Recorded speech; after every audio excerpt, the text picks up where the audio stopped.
আর আমলে সালেহের মধ্যে সবচেয়ে উত্তম হচ্ছে আল্লাহ পাকের দরবারে সালাত, নামাজ।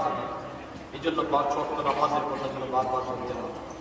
শেষ যেই কথাটা বলি, আমরা উম্মতে মুহাম্মদ, আল্লাহ পাক চাইবেন আমাদেরকে একটি ক্ষুদ্র ওসিলার দ্বারা আমাদেরকে মাফ করে দিবেন। আমার ভাইরা, নবী করিম সাল্লাল্লাহু আলাইহি ওয়াসাল্লাম ইরশাদ করেছেন, আল-দাল্লু আলাল খায়রি কাফাইল।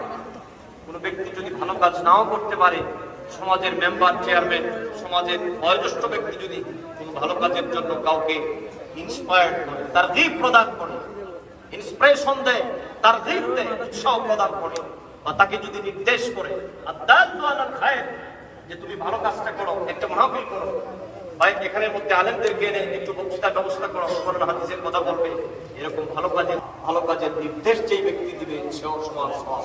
সুবহানাল্লাহ।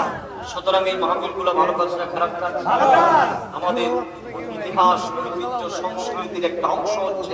করবেন না, আল্লাহ পাক যেন আমাদেরকে কবুল করেন।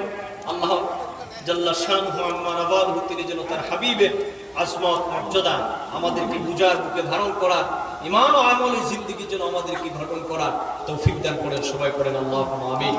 আপনারা অনেকেই যদি সিলেটে যান, আমি সিলেট রেলওয়ে স্টেশন হাজী সিফাতুল্লাহ জাহাঙ্গীর মধ্যে শুক্রবারে নামাজ পড়াই।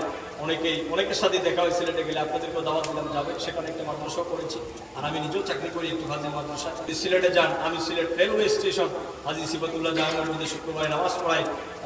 অনেকের সাথে দেখা হয়, সিলেটে গেলে আপনাদেরকেও দাওয়াত দিলাম, যাবেন। সেখানে একটা মাদ্রাসা করেছি, আর আমি নিজেও